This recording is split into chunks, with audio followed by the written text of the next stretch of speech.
Love, light, and blessings. Shamanic Arawak Priestess here, and welcome to 29 Days of Melanated Excellence. And this will be your last video of the series, day 29.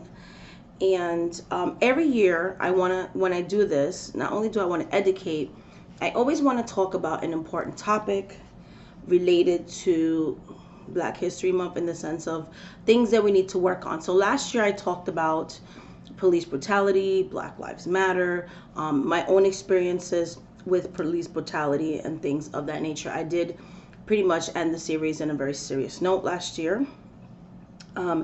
This year, I wanted to talk about something that directly affects so many of us, even me personally, not myself, but as someone who is the mother of two beautiful, wonderful sons that everyday life is affected by the issue that I'm going to talk about. And that issue is ableism. Like I had said in a previous video, we do have in the ATRs good representation of various archetypes, spirits, things like that. Papa Lekpa, Baba Luaye, Obatala, just to name a few, are the protector of the disenfranchised, of disabled individuals and things like that. That's why Papa Legba synchronized with Saint Lazarus, who walks around with two canes. You have Obatala, who is said to protect over the disabled and things of that nature. Baba Luaye, same thing, synchronized with San Lazaro.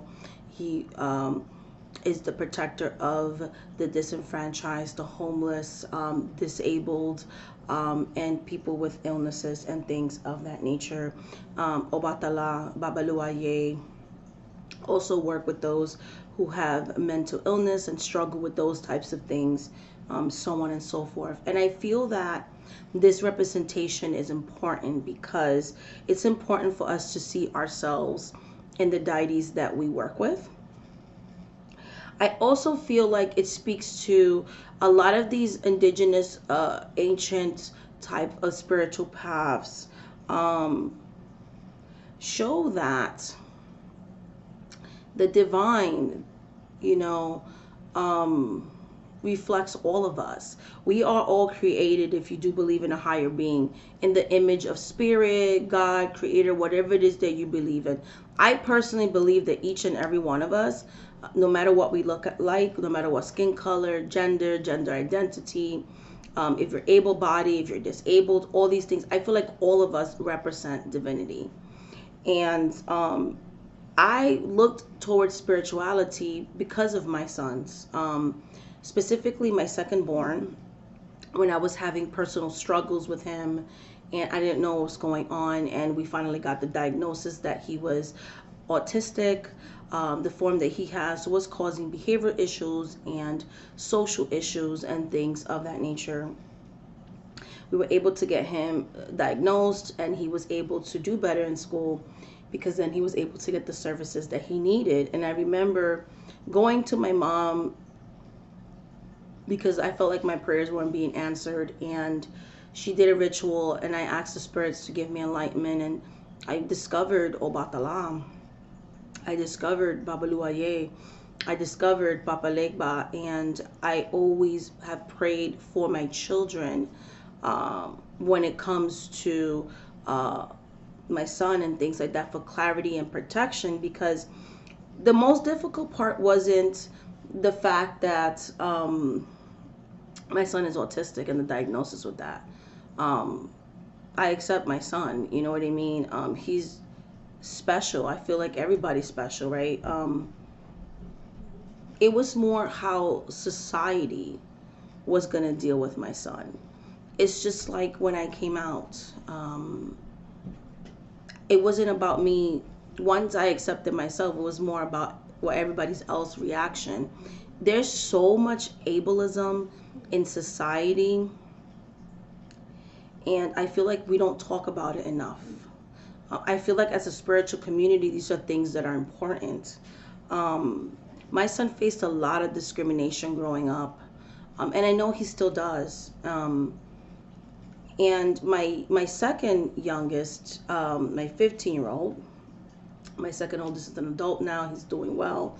He's working. He's thriving. He's, living. He's not living here anymore. Like, he's visiting. He visited us for the weekend, so I didn't download anything in the last couple of days. I've just been with my son. But my second youngest also has autism, but he has a different type of autism. So whereas my older son, it affects him more socially and things of that nature,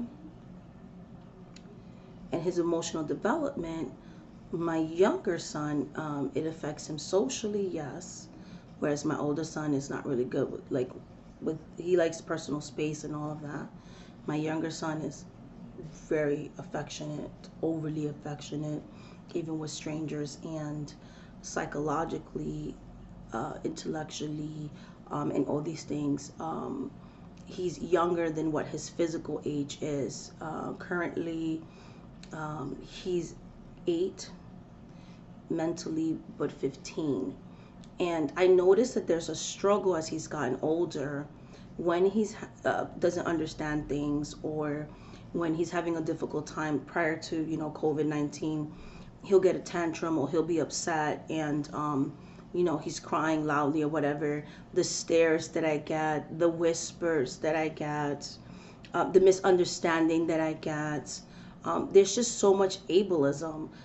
It's ridiculous. It's why I'm making this video. So just to put it out there, ableism is the discrimination of and the social prejudice against people with disabilities based on the belief that typical abilities are superior. At its heart, ableism is rooted in the assumption that disabled people require fixing and defines people by their disability. Okay? So that's the definition when I looked up ableism that I have. The definition is from www.accessliving.org. So that is true. Like, a lot of times people are well meaning, but they'll be like, oh, I have a friend's son who, or my friend's son is blah blah blah, or daughter is blah blah blah, or my nephew is this, or my niece is that, and they can do this. So they're autistic too, but they do this, that, and the other. Every autistic person falls in a different category, and there's different ranges of autism. You have people at the more high functioning level that some look academically you cannot tell because they thrive, okay, but that's not every autistic person. But they might be a little bit different socially, or whatever the case may be. And then you have people that are nonverbal. You have individuals that don't speak, that you can tell there is some type of intellectual disability. And then my son, who falls between those two worlds, he is verbal, but there's other things academically that he's going to struggle with.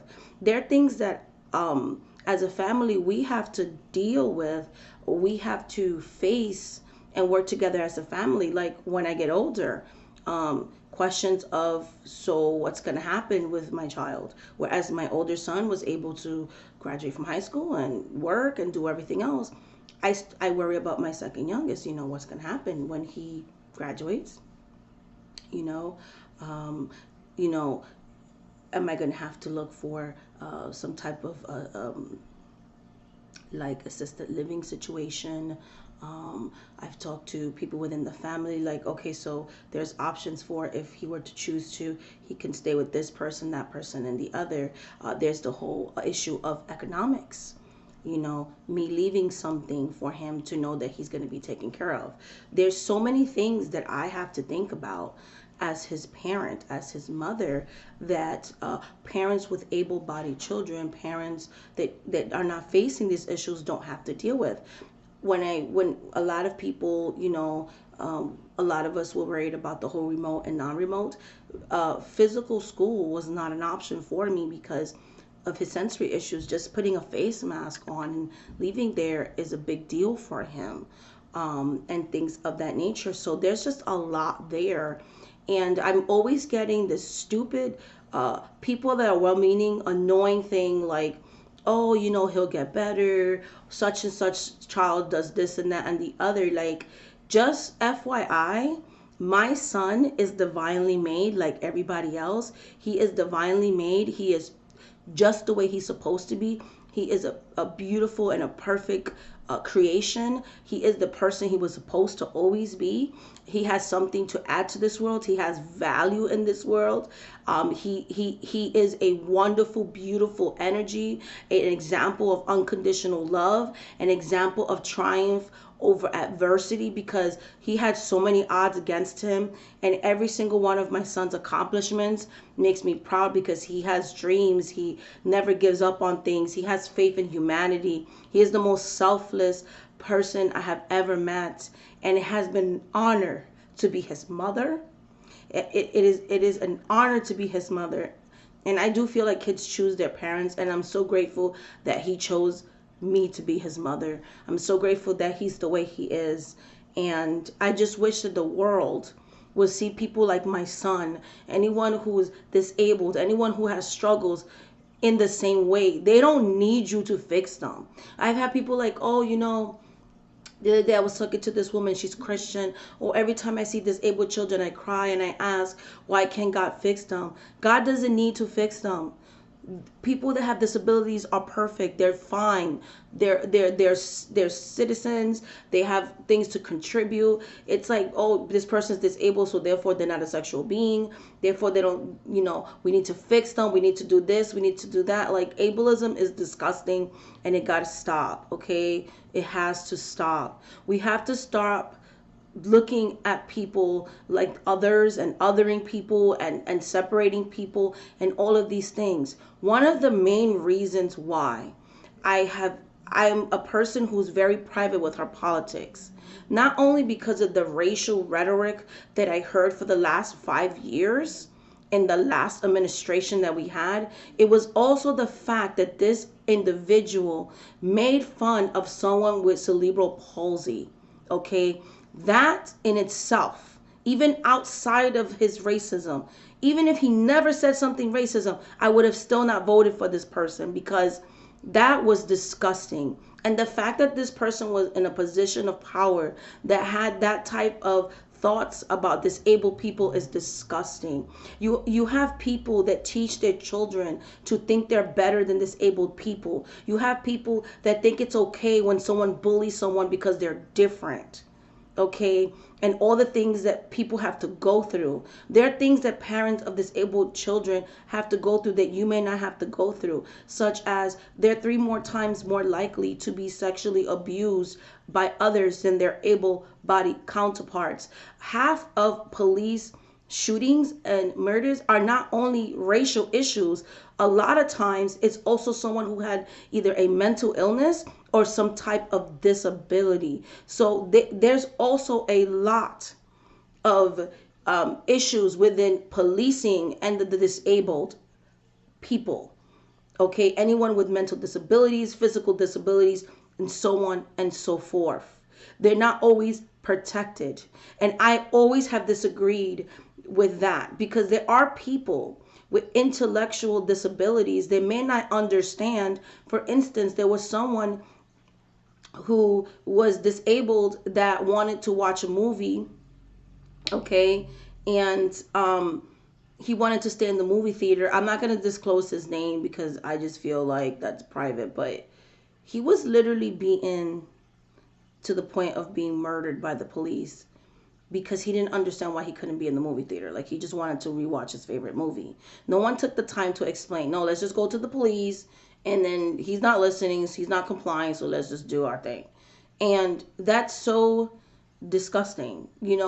There's so much misinformation. There was a time in our country where people that had any type of intellectual disabilities were not even thought of to be educated. Education wasn't accessible. And there's still things within the special education that needs to change.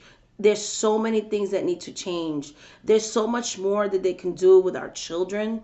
It's like I said, it's why I didn't like our last administration when they were cutting funding and things of that nature, like autism support, support for children with intellectual disabilities matter. It matters. It matters for my son, because he was able to work with good people that when I was told he's not going to be verbal or he's never going to get past this or that and the other, he was able to do that.